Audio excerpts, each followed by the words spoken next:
பிறகு எண்ணெயில் பட்டை, பூ, ஏலக்காய் சேர்த்துக்கலாம்.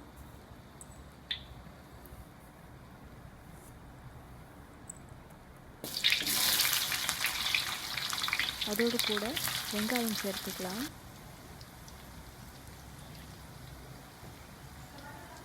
அதில் நம்ம டவுன் பண்டான் இலையை சேர்த்துருக்கோம்.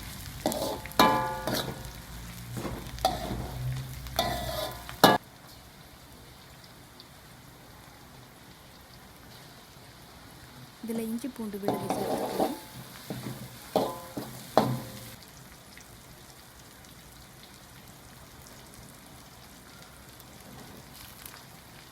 தக்காளி பழம் சேர்த்துக்கலாம்.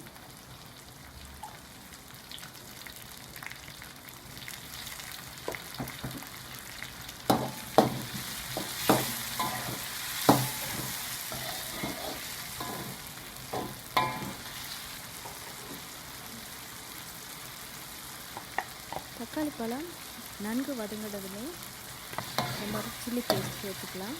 நம்ம காஞ்ச மிளகாய் கூட அரைக்கலாம், இல்லைன்னா புத்திரி சில்லி கிளிங் பாய்க்கலாம். இதில் தேவைக்கேற்ப உப்பு சேர்த்துருக்கோம்.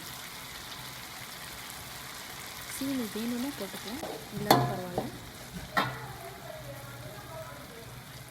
இதில் கொஞ்சம் தண்ணீர் சேர்த்துக்கிறோம். இதில் நம்ம முதல்ல பொரிச்சு வச்ச கோழி ஆட் பண்ணிக்கலாம்.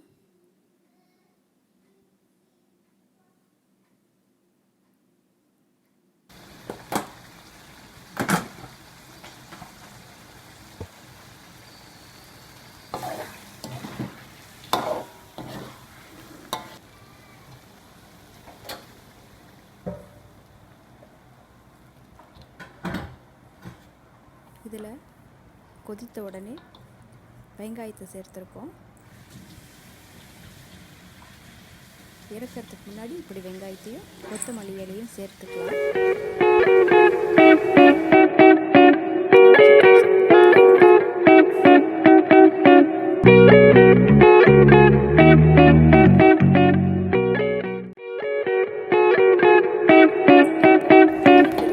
கொஞ்சம் பொருட்கள் மட்டும் வைத்து எப்படி பிரியாணி செய்கிறதுன்னு பார்க்க போகிறோம். முதல்ல இந்த முந்திரி பருப்பை பொரித்து தனியாக வச்சுக்கலாம். பிறகு இந்த மாதிரி வெங்காயத்தையும் நல்லா பொரித்து தனியாக எடுத்து வச்சுக்கலாம்.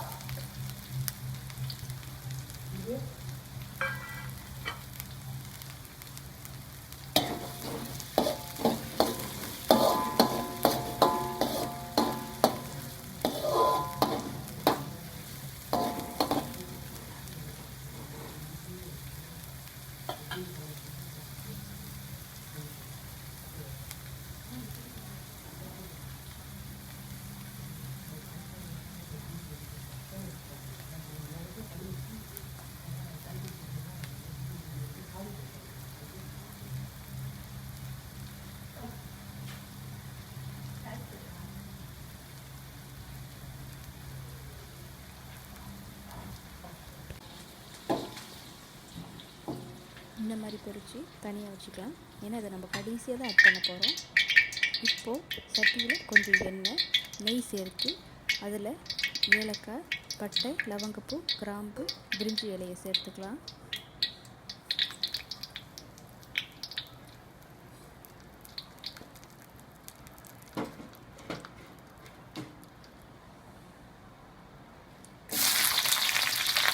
இதில் வெங்காயம் சேர்த்துக்கலாம்.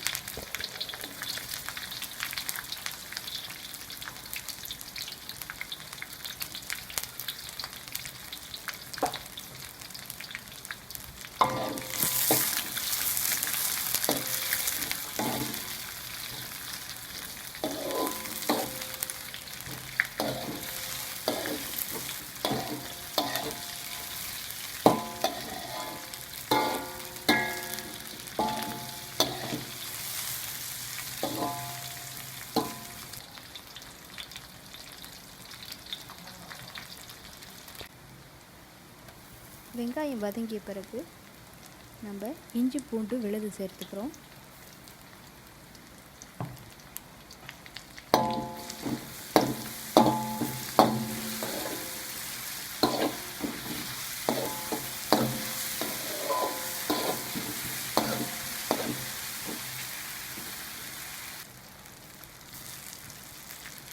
தக்காளி பழம் சேர்த்துக்கலாம்.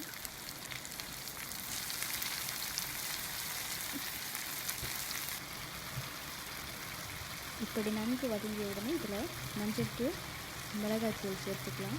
அதோடு கூட மல்லி, சீரகம், சோம்பு இது மூணையுமே அரைச்சி பவுடர் பண்ணி வச்சுருக்கோம், அதையும் சேர்த்துருக்கோம். அதுக்கு பிறகு நம்ம பாபாஸோட பிரியாணி மசாலா தூள் போட்டிருக்கோம். பிறகு சிக்கன் போட்டு தயிரையும் சேர்த்துக்கலாம்.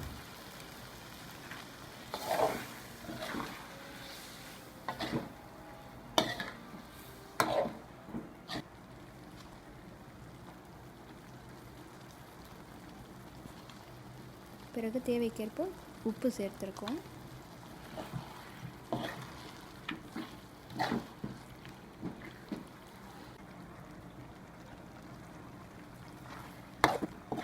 இதில் ஸ்டவ் ஆஃப் பண்ணி கொத்தமல்லி இலையை சேர்த்து இறக்கிடலாம்.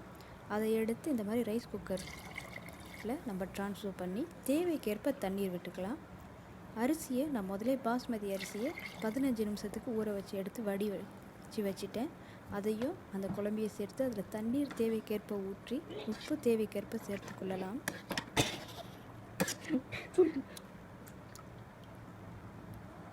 பிறகு சோறு கொதிக்கிற வரைக்கும் நம்ம காத்திருப்போம்.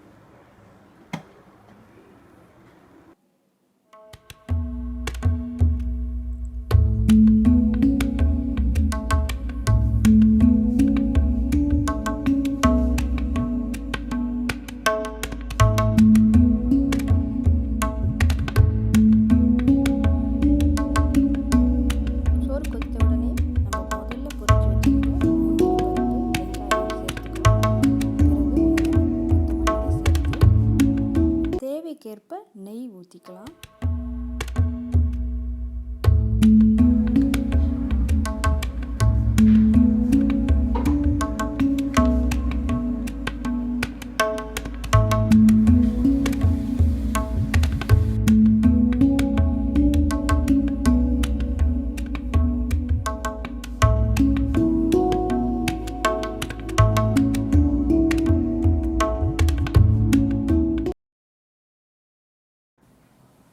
தொடர்ந்து ஆட்டிறைச்சி வறுவல் எப்படி செய்கிறதுன்னு பார்க்க போகிறோம்.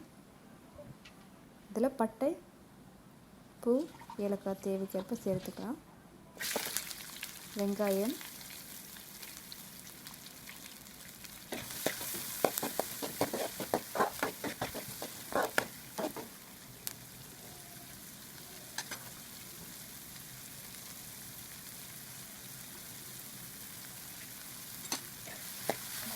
பண்டாங்கிலை,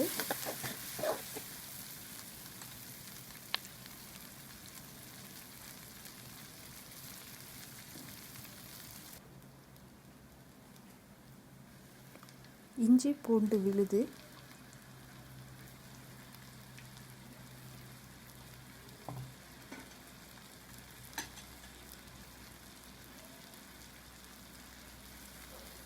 கருவேப்பிலை,